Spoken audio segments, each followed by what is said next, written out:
47 নম্বর অধ্যায় ইমাম বুখারী রাহিমাহুল্লাহ এই অধ্যায় কায়েম করেছেন কোরআনে কারীমের একটি আয়াত দিয়ে, সূরাতুল ইসরা, সূরা বনী ইসরাইলের আয়াত নম্বর 85, যেখানে ইলমের কথা রয়েছে, যে মানুষকে সামান্যতম জ্ঞান দেওয়া হয়েছে। ওই আয়াতটি রূহ সম্পর্কে যখন জিজ্ঞেস করা হয়, ওয়াসআলুনাকা আনির রূহ, হে নবী তোমাকে লোকেরা জিজ্ঞেস করে, ইহুদিরা জিজ্ঞেস করেছিল যে নবী কিনা পরীক্ষা করো। 3টি প্রশ্ন, তার একটি প্রশ্ন ছিল রূহ সম্পর্কে, যে তাওরাতে যে রূহের কথা আছে ওর সাথে মুহাম্মদ সাল্লাল্লাহু আলাইহি ওয়াসাল্লামের কথা মিলছে কিনা। যদি মিলে যায় তাহলে জানবো যে সত্য নবী, আর যদি তাওরাতের বিপরীত বলে তাহলে জানবো যে মিথ্যাবাদী। মিলে গিয়েছে তাওরাতের উত্তর সাথে, তারপরেও কিন্তু তারা ইসলাম গ্রহণ করেনি। এটাই হচ্ছে পথভ্রষ্টদের চরিত্র।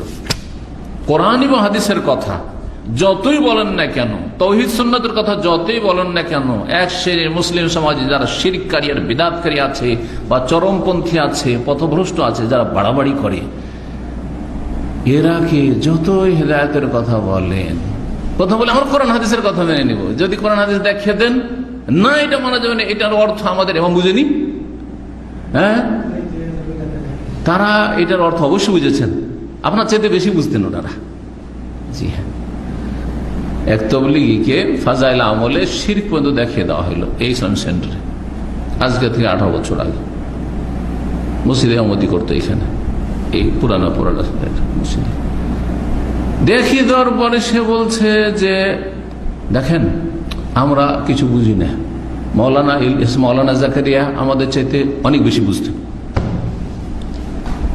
কিভাবে গুমরাহ করে! আল্লাহু আকবার। মানুষ যখন শয়তানকে সুযোগ দেয় গুমরাহ করার জন্য, আর তাওহীদ সুন্নাতের কাছে না আসে, আর জ্ঞান চক্ষু না খুলে, ব্রেনটা খুলতে হবে, নিরপেক্ষ হইতে হবে। এইরকম এক শ্রেণীর লোকের অপপ্রচার চালাচ্ছে। তাওহীদ সুন্নাতের কথা বললে আর ভালো কথা বললে তাদের পছন্দ হয় না, কারণ তারা সুযোগ আছে কি করে অপপ্রচার করা যায়, কি করে মানুষকে বিভ্রান্ত করা যায়, কি করে বোকা লোক কানা কাহাই করে দেখানো যায়। এই উদ্দেশ্যে লেগে আছে, অসৎ উদ্দেশ্য। আল্লাহ এদের অনিষ্ট থেকে মুসলিম উম্মাহকে রক্ষা করেন এবং এদের অনিষ্ট ওদের দিকে আল্লাহ ফিরিয়ে দেন। ওয়াসআলুনাকা আনির রূহ, তোমাকে হে নবী লোকেরা জিজ্ঞেস করছে রূহ সম্পর্কে, আত্মা সম্পর্কে। রূহ সম্পর্কে বোঝার ক্ষমতা আছে, মানুষের বোধ ক্ষমতা সীমিত, অতটাই বুঝতে পারবেন, ওর বেশি বুঝতে পারবেন না। যেমন দৃষ্টিশক্তি, শোনার শক্তি কিন্তু সীমিত। আমার কথা এখানে শুনছেন, তাই না? পাশের রুম থেকে শুনতে পারবেন না, তাহলে শ্রবণ শক্তি সীমিত, চোখের শক্তি সীমিত। খোলা ময়দানেও মাঠেও যদি দাঁড়িয়ে মরুভূমিতে বেশ কিছু দূর পর্যন্ত দেখতে পাচ্ছেন, আর তারপরে ধোঁয়া আর ধোঁয়া, হ্যাঁ, আকাশের দিকে মেঘমালা, অন্ধকার আর অন্ধকার, আর কিছু দেখা যায় না। ঠিক ওই রকমই মানুষের ব্রেন বুদ্ধি সীমিত। তারা জিজ্ঞেস করছে তোমাকে রূহ সম্পর্কে, কুলির রূহ মিন আমরি রব্বি, হে নবী বলে দাও যে রূহ হচ্ছে আমার প্রতিপালকের একটি নির্দেশ মাত্র, আল্লাহর হুকুম। আল্লাহর হুকুমে সেটা সঞ্চারিত হয় মানব দেহে, আর আল্লাহর হুকুমে সেটা বেরিয়ে চলে যায়। কেমন করে বেরিয়ে গেল কিছুই বুঝছেন না। আরে সুস্থ লোক বসে থাকতে থাকতে, কথা বলতে বলতে, হ্যাঁ, শুয়ে থাকতে থাকতে হঠাৎ করে লোকটি মারা গেল। কোনখান দিয়ে বেরোলো রুটা? কেমন ছিল রুটা? কারো বোঝার ক্ষমতা আছে? আল্লাহু আকবার। চোখের সামনে এরকম মৃত্যু দেখেছেন কি কেউ? না দেখেননি আপনারা? কারো মরণের দৃশ্যটা দেখেন নাই, যে ইন্তেকাল হচ্ছে, কিছু টের পাওয়া যাচ্ছে না। তোমাদেরকে সামান্যতম ইলম দেওয়া হয়েছে, সুতরাং এই সামান্যতম ইলম দিয়ে তোমার রূহ বুঝবে এটা বোঝা যাবে না। রূহ সম্পর্কে অনেকগুলি মতামত রয়েছে। কিছু গুমরাহদের মতামত রয়েছে, মতবাদ রয়েছে, আর কিছু রয়েছে উলামায়ে কেরামদের বিভিন্ন মতগুলি রয়েছে। কিন্তু আহলে সুন্নাত ওয়াল জামাতের মত হচ্ছে রূহ হচ্ছে জিসমুল লতীফুন, একটি সূক্ষ্ম বস্তু, আল্লাহর সৃষ্টি, যেটা মানুষের এই সীমিত জ্ঞান দিয়ে উপলব্ধি করা সম্ভব নয়।